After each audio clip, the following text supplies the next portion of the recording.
কম খরচে একদিনের মধ্যে শান্তিনিকেতনে ঘুরতে চাও, তাহলে এই ভিডিওটা তোমাদের জন্য।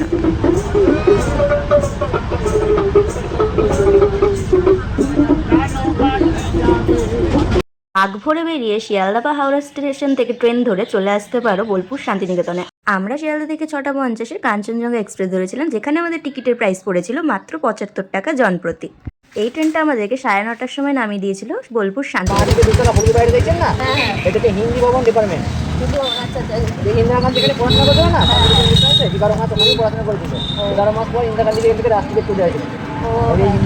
ক্লাস চলে যেতে আমরা কোন ক্লাসে কাছে নিতে দেখছেন তো? ওই যে ব্ল্যাকবোর্ড লাগানো আছে, দেখছেন ব্ল্যাকবোর্ড?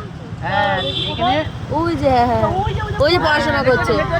এখানে খোলা মেলা সব হয়, বুঝলেন তো? ক্লাস সব বাচ্চাদের ক্লাস চলে, বুঝলেন তো? বুঝলেন তো? 300 বছর পুরো বড় ঝুড়িতে গাছটাকে ধরে গেছে, বুঝলেন তো? ঝুড়িতে গাছটাকে ধরে গেছে। এক পায়ে দাঁড়িয়ে সব গাছ ছাড়িয়ে। এখানে টোটো বুক করা নিয়ে চলে একটা মহারকমের স্ক্যাম, যেখানে তোমাকে জনপ্রতি 500 টাকা থেকে শুরু করে 300 টাকা থেকে শুরু করে 250 টাকা নানান কিছু চাইতে পারে। তোমরা কিন্তু এখানে দামাদামি করে নেবে। আমরা যে টোটোতে ঘুরেছিলাম সেখানে আমাদেরকে জনপ্রতি নিয়েছিল 100 টাকা। আমাদের বুক করা টোটো কাকু কিন্তু ছিল ভীষণই ভালো। আমি প্রয়োজনীয় টোটো কাকুর নাম্বারটা স্ক্রিনে মেনশন করেছি। তোমরাও কম খরচে শান্তিনিকেতন ঘুরতে চাইলে এই টোটো কাকুর সাথে কিন্তু যোগাযোগ করে নিতেই পারো। চারিদিকটা দেখিয়ে দে। Rupsa tour guide, contact number দেবো তো নাকি? Rupsa tour guide contact number 98310135 লাস্টে দুটো বলবো না, কন্ট্যাক্ট করে নেবেন।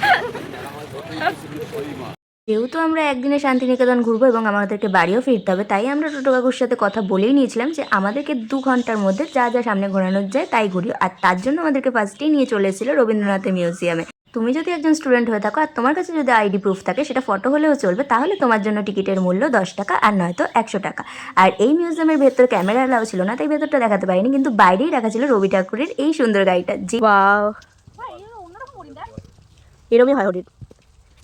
রবীন্দ্র মিউজিয়াম থেকে বেরোনোর পর আমরা চলে এসেছিলাম ডিয়ার পার্কে, যেখানে এসে আমরা অনেক হরিণ দেখতে পেয়েছি। এখানে ঢোকার জন্য কোনোই টিকিট প্রাইস ছিল না, তোমাকে আধার কার্ড বা কোনো আইডি প্রুফ দেখাতেই হবে। ডিয়ার পার্ক থেকে বেরিয়ে আমরা চলে এসেছিলাম রাজবাড়িতে, যেখানে শুধু এই দালানটাই ছিল, যেখানে তোমরা অনেক অ্যাস্থেটিক ফটো তুলতে পারবে। আর টিকিট প্রাইস 10 টাকা। সত্যি কথা বলতে এখানে কিন্তু দারুণ দারুণ ছবি ওঠে। আর সেখান থেকে বেরিয়ে চলে এসেছিলাম আমরা এই বড় বুদ্ধ স্ট্যাচুটাকে দেখতে। এর সামনেও কিন্তু আমরা অনেক সুন্দর সুন্দর ছবি তুলতে পেরেছি। এখানে এটা দেখার জন্য কোনো টিকিট প্রাইস ছিল না।